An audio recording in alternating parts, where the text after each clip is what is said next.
والمرور إلى دور ال16 الأطلس في أستراليا ونيوزيلندا يكتبنا التاريخ مع المرور إلى دور ال16 بعد أول وصول المنتخب المغربي إلى نهائيات كأس العالم للسيدات. إنجاز كبير لهذا المنتخب الذي تعثر بالجولة الأولى أمام المنتخب الألماني، عاد وفاز أمام كوريا الجنوبية، ثم اليوم أمام المنتخب الكولومبي، وبالتالي تمكن من المرور إلى دور ال16. فاطمة مبروك، إنجاز كبير.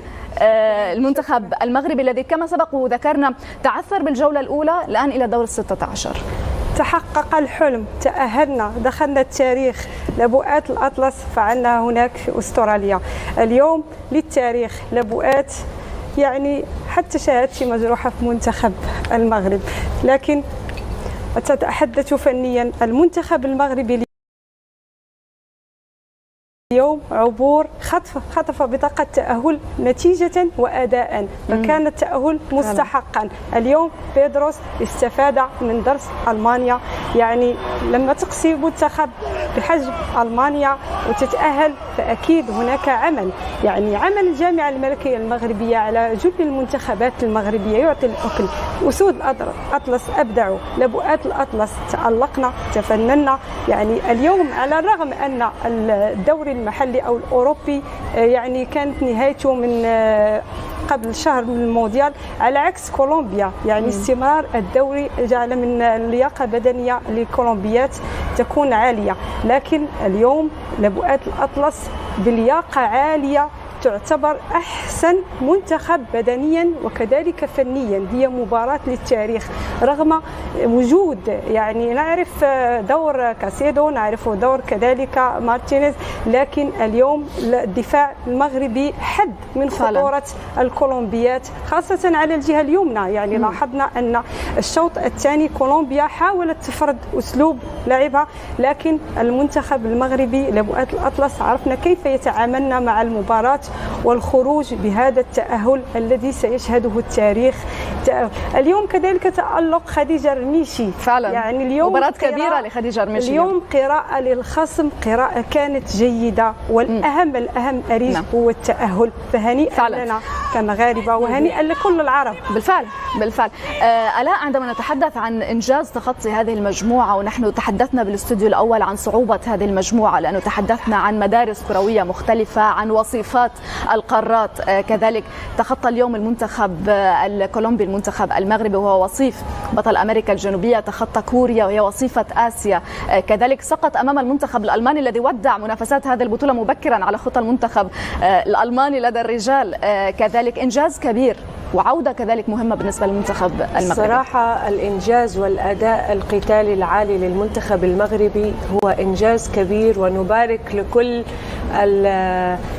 المغرب من مراكش للرباط للدار البيضاء طنجة لكل مدينة وقرية للوطن العربي من الشرق للغرب فرح الآن بتأهل المنتخب المغربي، وهو إنجاز كبير ويعكس أداء وقتال. وأيضا أريج القدرة العقلية على العودة بعد خسارة 6 أهداف لا شيء، هذه تعطي طابع قوي للقدرة العقلية لسيدات المغرب.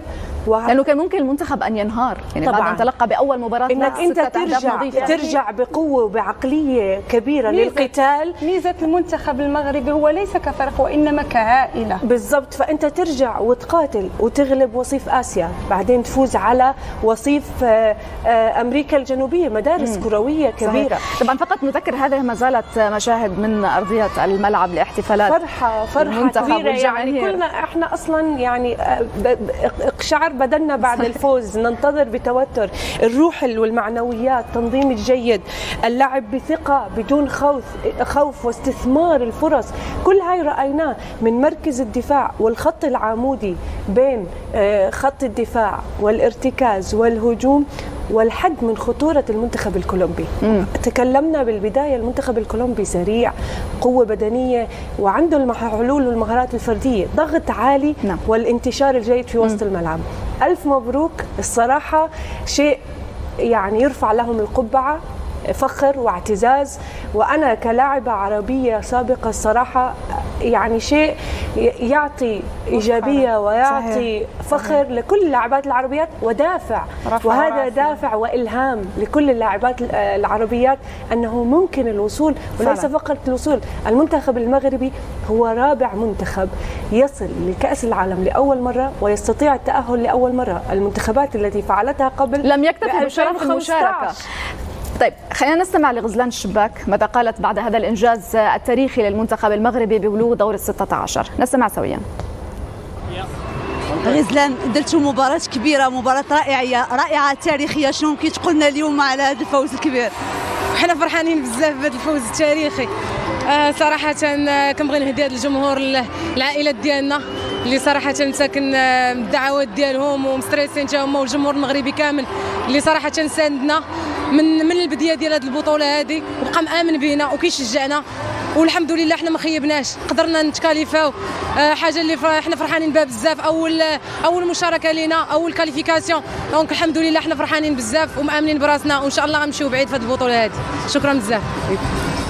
سمعنا إذا مشاهدينا لغزلان الشباك قائدة المنتخب المغربي بعد هذا الوصول إلى دور ال16. فاطمة ذكرت نقطة عندما كانت آلاء تتحدث، وهي نقطة أنه هذا المنتخب كأنه عائلة، وإذا ما تابعناها كذلك مع منتخب الرجال هنا في قطر الذي تمكن كذلك من كتابة التاريخ. هنا استثمار ربما ونتيجة وثمرة لمجهود كبير واستراتيجية كبيرة كما سبق وذكرنا بفترة سابقة. يعني المغرب هو الاستثناء دائما، رجال وسيدات. اليوم سيدات المنتخب المغربي، يعني المنتخب المغربي وأجواء المنتخب المغربي ما تحس يعني كأننا عائلة. يعني هذا الانسجام الحاصل على مستوى خط جميع خطوط المنتخب المغربي سببها وهو انسجام التآخي. عميدة الفريق تلعب دور المدرب الثاني في داخل رقعة الميدان، يعني كاين احترام متبادل. منتخب المغربي دائما ما يبدع ودائما ما يمتع، وهو فخر العرب وفخر المغاربة. لكن يبقى أنا أريج كنت أتساءل، يعني المنتخب المغربي المونديال أكيد بأيقونات المغرب ولبؤات الأطلس أعطى طعم خاص، لكن أتساءل دائما ماذا عن العالم بدون مغاربة؟ المغاربة هم الاستثناء، دائما ما نحقق الاستثناء. جمهور مغربي راقي حضاري، يعني أتخيل الفرحة الآن في الشوارع المغربية من طنجة القويرة، الفرحة ستكون ليس فقط في المغرب، في كل الوطن العربي. أكيد لا يعني ننسى المؤازرة العربية، يعني نحن فخر العرب، لكن الأجواء المغربية تبقى استثنائية. جمهور صراحة ما يعكس الحضارة والرقي لدى كمغاربة، يعني إنه بكل فخر بلد المغرب. كنا نتحدث أن المنتخب الكولومبي قد يكون أخطر منتخبات هذه المجموعة، وتحدثنا ليس فقط بهذه المجموعة بل بالبطولة ككل، إن كان الإمكانيات، المهارات التي يمتلكها المنتخب، السرعات كذلك التي يتميز فيها المنتخب الكولومبي. لكن تابعنا المنتخب المغربي مباشرة منذ لحظات الشوط الأول، ضغط كبير، صحيح تراجع مع الشوط الثاني لكن خرج بالمطلوب ب3 نقاط وبهدف واحد، شباك نظيفة. وهذا يدل على القراءة الجيدة للخصم من المنتخب المغربي ومن المدرب المغربي بيدروس. عندما تعرف نقاط القوة للمنتخب الخصم وتبني خطتك ومن الدقيقة الأولى، ويكون الحضور الذهني عالي لدى لاعبات المنتخب المغربي، وأيضا التركيز وعدم ارتكاب الأخطاء، فكل هذه الأمور الصراحة أشهد للمدرب المنتخب المغربي بقراءة جيدة للخصم. الحد من أخطاء، من خطورة راميريز وكاسيدو، حتى عندما كان هنالك أي خطأ من رضواني أو الحاج كنا نرى بنزينة وأيضا الشاد في التغطية خلفهم. وخديجة رميش اليوم 6 فرص محققة للمنتخب الكولومبي. الشوط الثاني ربما قدمت أفضل مستوى بالبطولة. هي كانت في مستوى عالي، كانت تريد حتى في طريقتها متى ترفع الإيقاع، متى تزيد من سرعة اللعب، متى تقتل اللعب. هذا كله يدل على خبرة ويدل على جاهزية دخولها في الأجواء المونديالية. فرأينا ارتفاع مستوى. وفاطمة شوفوا هذه اللقطات من الملعب، احتفالات لاعبات المنتخب المغربي مع الجمهور الكولومبي، ليس فقط يعني مع الجمهور المغربي. المنتخب الكولومبي أيضا تأهل يعني صحيح، وأول وتأهل بصدارة المجموعة. وطبعا المنتخب الكولومبي بدخوله كأنه هو عنده 6 نقاط، وكان في راحة، لكن رأينا في آخر 10 دقائق كل التوتر. المنتخب الكولومبي يريد التسجيل والضغط، أيضا يضمن الصدارة كذلك. لكن لاعبات المنتخب المغربي الصمود والتركيز كان حاضر حتى في نهاية المباراة. فإن شاء الله الآن هنالك وقت كافي، 5 أيام للتحضير للمباراة. أكيد فرنسا خصم صعب، ولكن نريد نعيد نثأر من المنتخب الفرنسي على مستوى الرجال، هو في الثالث والرابع، لكن الآن لا تعلم المستحيل. وما أنجزه المنتخب المغربي الصراحة إنجاز تاريخي يبقى في التاريخ، والفرحة يعني ليس فقط الجمهور وليس فقط عيان بهذه الأثناء نتابعها مع جمهور المنتخب المغربي. يعني لابد من الإشادة كذلك بالمدرب رينالد بيدروس الذي أعاد المنتخب